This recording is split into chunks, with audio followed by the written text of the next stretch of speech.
이제 리스트 뷰에 어떤 한 아이템을 클릭했을 때 우리가 어떤 아이템이 선택이 됐는지 이런 정보를 한번 보여주도록 해볼 겁니다.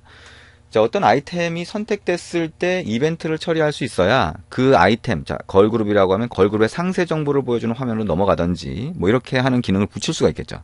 그죠? 그래서 이 리스트 뷰에 한 아이템을 클릭했을 때 어떻게 할 것이냐라고 하는 것을 여기서 해주는 게 필요합니다. 자, 여기에 리스트 뷰가 있는데요. 리스트 뷰가 화면에 보여주는 역할만 합니다. 껍데기니까. 근데 얘가 이제 이벤트 처리하는 것도 어쨌든 이쪽으로 받을 테니까 리스트 뷰가 있으면 이 리스트 뷰 점 해서 여기다가 이벤트 처리하는 리스너를 넣어줍니다. 여기 보면 set on item click listener라고 하는 게 있습니다. 우리가 set on click listener는 버튼에서 많이 써봤죠. 그래서 그거를 클릭했을 때 발생하는 이벤트를 우리가 설정하는 리스너에서 받게 해달라라고 하는 거고요. 이거는 리스트 뷰에는 여러 개 아이템이 있는데 그중에 아이템을 선택하는 거잖아요. 그래서 아이템이 클릭됐을 때 자, 그 이벤트를 받을 리스너를 설정을 합니다. 자, 엔터를 치고요. new 대문자 O로 시작하는 on item click listener 엔터 칩니다.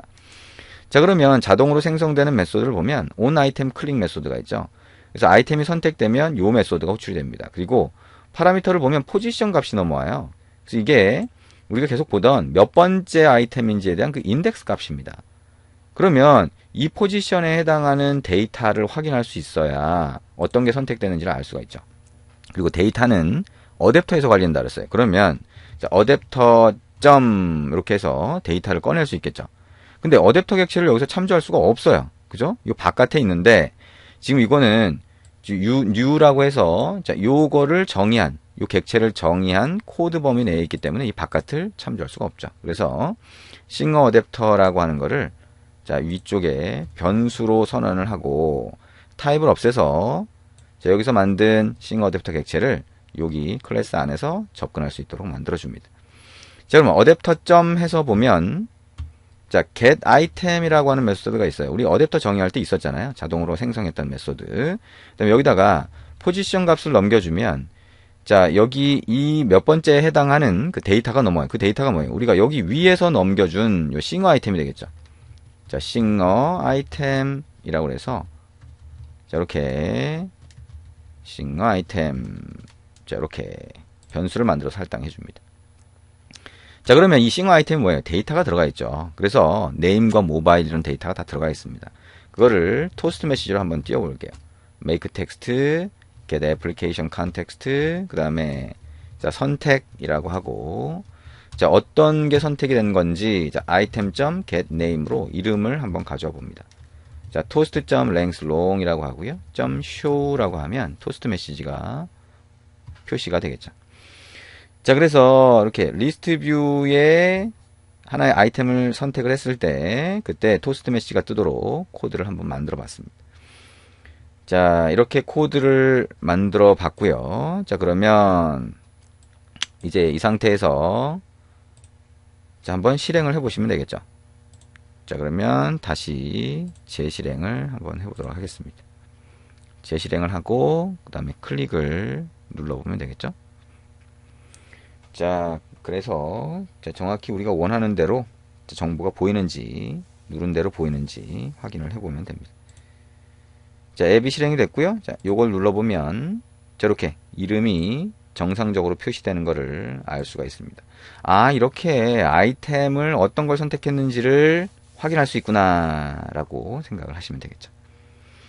저는 이번에는 위에다가 버튼과 입력 상자를 만들어 놓고요. 사용자가 입력한 값을 이용해서 자, 싱어 아이템 객체를 만들고 그거를 어댑터에 추가해서 리스트에 보여주는 방법 한번 해보겠습니다.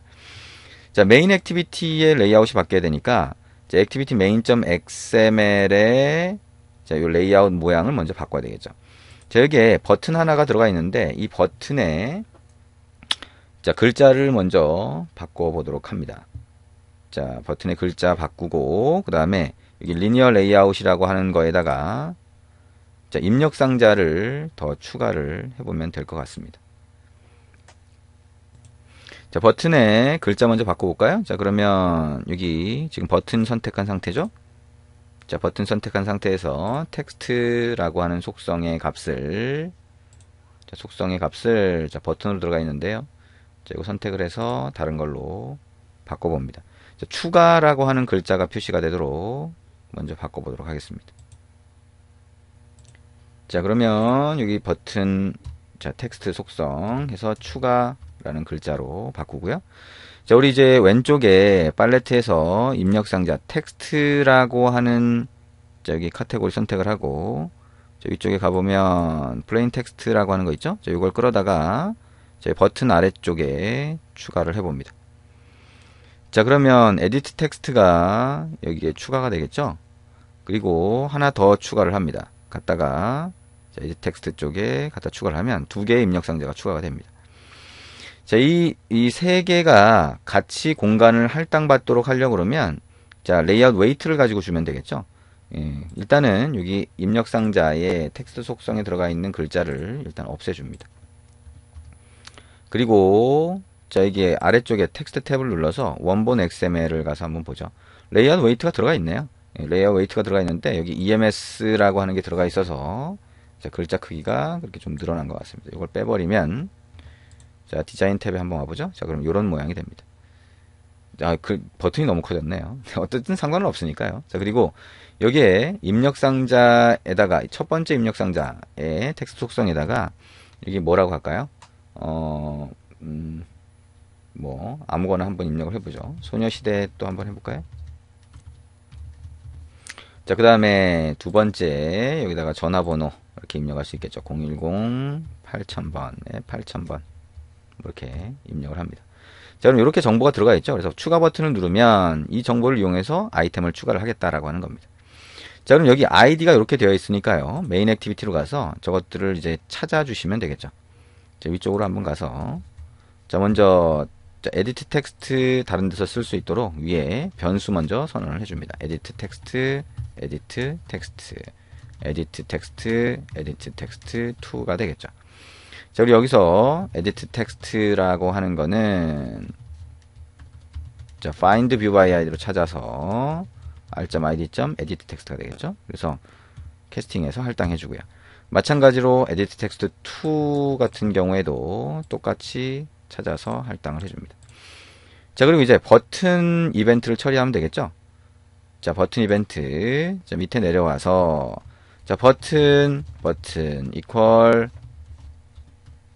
자, find view by id r.id.button이라고 해서 찾아가지고요. button.set on click listener new on click listener 이렇게 해줍니다. 엔터.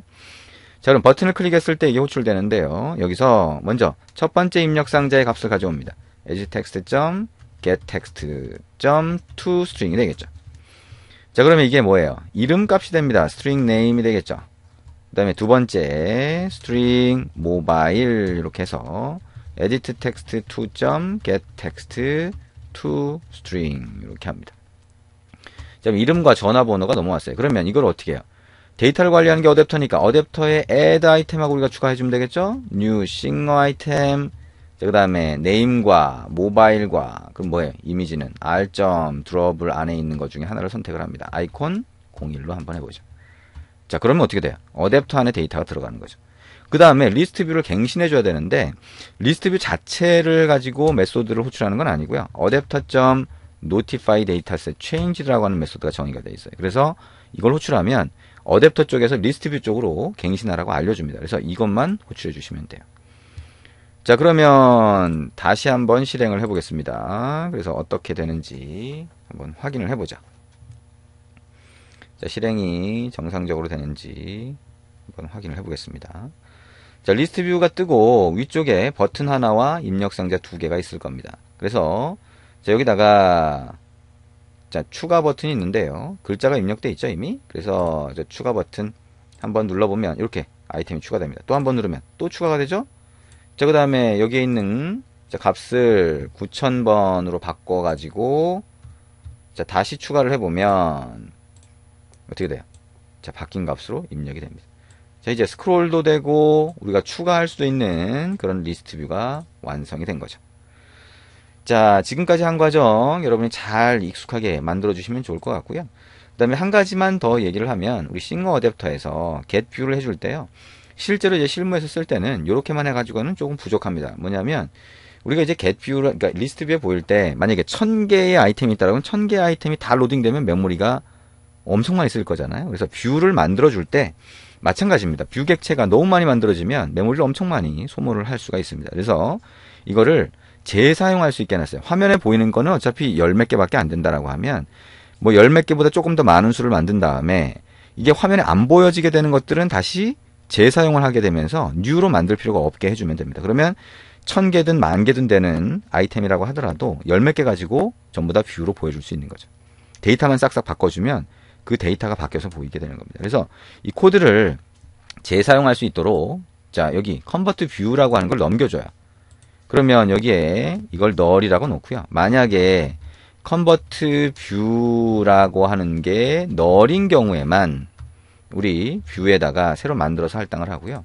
만약에 그렇지 않으면 뷰에다가 저 컨버트 뷰라고 하는 게 이전에 썼던 거거든요. 그래서 이거를 자, 싱어 아이템 뷰라고 하는 걸로 자, 캐스팅만 해서 그대로 다시 재사용을 합니다.